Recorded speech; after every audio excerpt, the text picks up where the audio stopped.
안녕하십니까. 맥체인 성경 읽기 창세기 25장, 마태복음 24장, 에스더 1장, 사도행전 24장입니다. 처음 창세기 25장, 본문 이해에 도움이 되는 배경과 맥락을 소개합니다. 창세기 25장은 아브라함의 죽음과 그의 후손들의 계보, 그리고 에서와 야곱의 출생 이야기를 기록합니다. 아브라함은 이삭에게 모든 재산을 물려주며 하나님의 언약이 이삭을 통해 이어짐을 확인했습니다. 에서와 야곱의 출생과 에서가 장자의 권리를 팥죽 한 그릇에 팔아넘기는 장면은 하나님의 주권적 선택과 인간의 욕심과 무분별함을 보여줍니다. 이 장은 하나님의 언약이 세대를 넘어 이어지는 과정을 강조합니다. 본문의 중요 구절을 소개합니다. 창세기 25장 34절, 야곱이 떡과 팥죽을 에서에게 주매 에서가 먹으며 마시고 일어나 갔으니 에서가 장자의 명분을 가볍게 여김이었더라. 본문을 적용하는 데 도움이 되는 가이드라인입니다. 우리는 하나님의 언약과 축복을 소중히 여기고 세상의 일시적 만족이나 욕망을 위해 영원한 가치를 희생하지 말아야 합니다. 에서의 행동은 경고로 하나님의 주권적 선택에 대한 책임과 우리의 결단의 중요성을 일깨워 줍니다. 우리의 삶에서 하나님의 언약적 축복을 우선순위에 두며 살아야 합니다. 두 번째, 마태복음 24장, 본문 이해에 도움이 되는 배경과 맥락을 소개합니다. 마태복음 24장은 예수님께서 종말에 대해 말씀하신 감난산 강화로 예루살렘 성전의 파괴와 종말의 징조를 예고하십니다. 민족이 민족을 대적하여 일어나겠고 라는 말씀은 전쟁과 재난은 종말의 시작일 뿐임을 나타냅니다. 또한 예수님은 주의 재림과 세상 끝에는 무슨 징조가 있사오리까 라는 제자들의 질문에 답하며 거짓 선지자와 핍박, 복음의 전파, 인자의 재림을 말씀하셨습니다. 이 장은 깨어있는 신앙과 준비된 삶을 강조합니다. 본문의 중요 구절을 소개합니다. 마태복음 24장 42절, 그러므로 깨어있으라 어느 날에 너희 주가 임할는지 너희가 알지 못함이니라. 본문을 적용하는 데 도움이 되는 가이드라인입니다. 우리는 종말에 대한 경고를 마음에 새기며 항상 준비된 삶을 살아야 합니다. 거짓 교훈을 분별하고 하나님의 말씀에 뿌리를 내린 신앙으로 고난과 핍박을 이겨내야 합니다.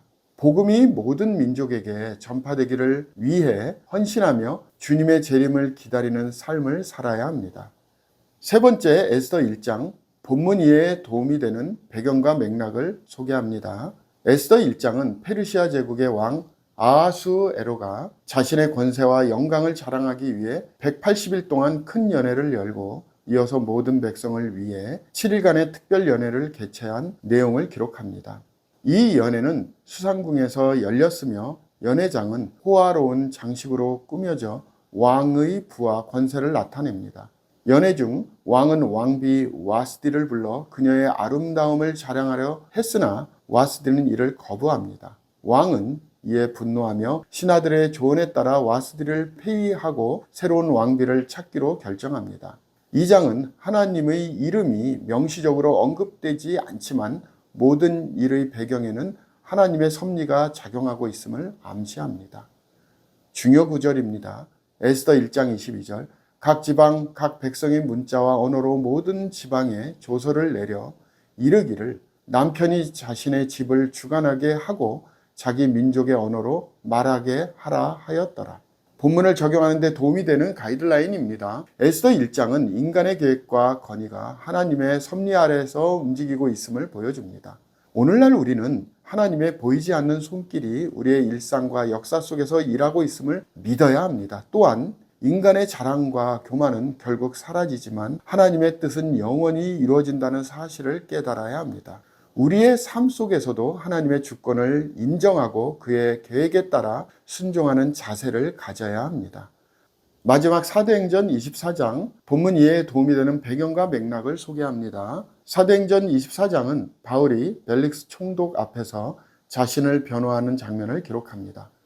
유대인들은 바울을 고소하며 그를 전염병 같은 자로 묘사했으나 바울은 자신의 결백을 주장하며 나는 율법과 선지자의 글에 기록된 것을 믿노라 라고 말합니다. 그는 부활과 심판을 전하며 복음을 증거했고 벨릭스는 두려워하며 그러나 회개하지 못했습니다. 2장은 복음 증거와 심판의 메시지를 강조합니다. 본문의 중요 구절을 소개합니다. 사도행전 24장 16절 이것으로 말미암아 나도 하나님과 사람에 대하여 항상 양심에 꺼리낌이 없기를 힘쓰나이다. 본문을 적용하는 데 도움이 되는 가이드라인입니다. 우리는 어떤 상황에서도 복음을 증거하며 양심에 꺼리낌 없는 삶을 살아야 합니다. 바울처럼 우리의 믿음을 분명히 전하며 심판의 경고와 구원의 메시지를 세상에 나눠야 합니다. 하나님의 진리와 그의 말씀을 선포하는 데 담대해야 합니다. 오늘은 에스더서 1장이 등장하므로 에스더서 전체의 목적을 말씀드립니다. 에스더서는 하나님의 이름이 직접 언급되지는 않지만 하나님의 섭리가 이스라엘 백성을 구원하는데 어떻게 작용하는지를 강조합니다.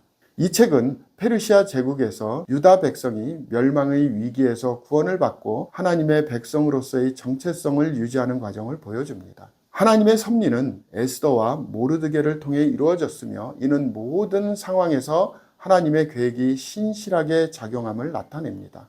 이 책은 하나님의 주권과 구원의 역사를 보여줌과 동시에 그의 백성이 믿음과 순종으로 살아갈 것을 권면합니다. 하나님의 백성은 하나님의 약속을 붙잡고 담대하게 행동할 것을 가르칩니다. 감사합니다.